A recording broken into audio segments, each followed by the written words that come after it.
The Lord be with you. A reading from the Holy Gospel according to John.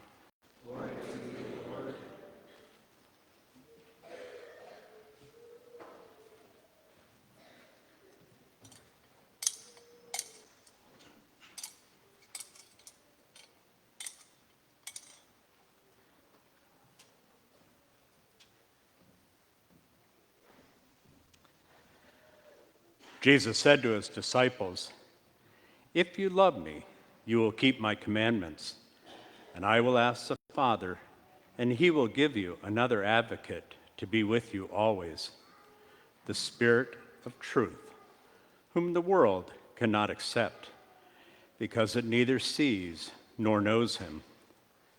But you know him, because he remains with you and will be in you. I will not leave you orphans. I will come to you.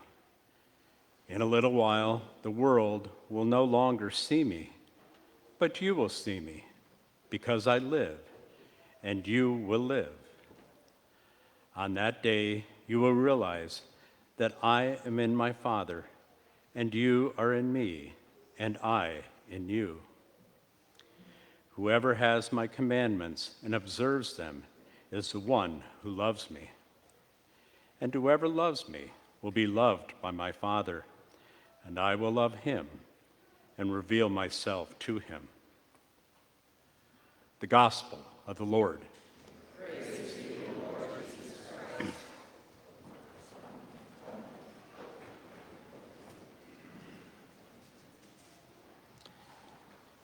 Today, we celebrate the sixth Sunday of Easter, and our Gospel reading from John brings us one of the most comforting promises Christ ever made to his disciples and to us. In just a few verses, Jesus speaks 3 times about love, obedience, and the gift of the Holy Spirit. These aren't separate topics. They're woven together like a beautiful tapestry that reveals God's plan for our lives. Jesus begins with a very simple but profound statement. If you love me, you will keep my commandments. Notice he doesn't say, if you keep my commandments, then you love me. Love comes first. Our obedience flows from our love, not the other way around. Think about the people you love most in your life. When they ask something of you, you want to respond, not out of fear or obligation, but because love naturally moves us towards generosity. This is the kind of relationship Jesus desires with us. Our following of his teachings isn't a burden to bear, but a joyful response to the love that we've received. Jesus then makes an extraordinary promise. I will ask the Father, and he will give you another advocate to be with you forever. The word advocate here is paraclete in Greek, one who comes alongside, a helper, a comforter, a counselor. Notice Jesus says, another advocate. He himself has been their advocate, their helper and guide. But he's now preparing them and us for his physical departure by promising that the Holy Spirit will continue this work. We are never left alone. We are never abandoned. The Spirit of truth dwells within us and among us. Jesus concludes with another beautiful promise.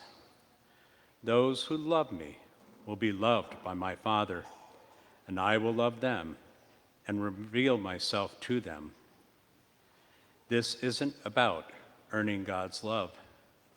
We already have that.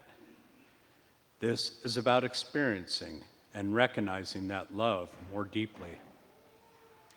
When we live in loving obedience to Christ, something wonderful happens.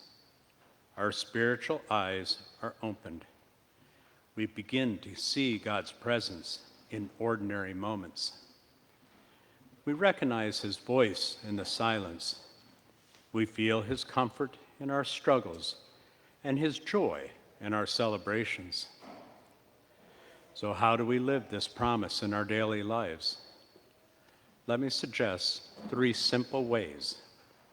Start each day by asking, how can I show my love for Jesus today through my actions, words, and choices? Pay attention to the Spirit's presence. In moments of decision, pause and listen. The Holy Spirit is there to guide you towards truth and love. And last, look for Christ's presence in the community. Jesus reveals himself not just in private prayer, but in our relationships, in acts of service, and in our life together as the church. We are still in the Easter season, still celebrating the reality that Christ is risen and alive among us. Today's gospel reminds us that the resurrection wasn't just a historical event. It's a living reality. Through the gift of the Holy Spirit, the risen Christ continues to dwell with us, guide us, and reveal himself to us. As we prepare to receive the Eucharist, let us open our hearts to this threefold gift: the call of loving obedience, the presence of the Advocate, the Holy Spirit, and the promise of Christ's ongoing presence in our lives. May we leave this place not just informed about God's love, but transformed by it, ready to be advocates of that same love in our world. Today, we celebrate Mother's Day. We are celebrating mothers because through their hands, God cares for us when we are in need. Through their mouths, God speaks to us words of consolation when we are heartbroken. Through their hearts, God pours out to us his unconditional love that never gives up. Today, in a special way, let us be grateful for our mothers. When we talk about mothers, we mean all mothers, including single mothers, stepmothers, adopted mothers, and our spiritual mothers who nurture us and support us through life. Let us also be grateful for our church who takes on the maternal role of guiding us through life, and our Blessed Mother, who protects both the church and all her children. Their task as mothers is the most important task in the world. Today we acknowledge it and we say, God bless our mothers. Praise be Jesus Christ.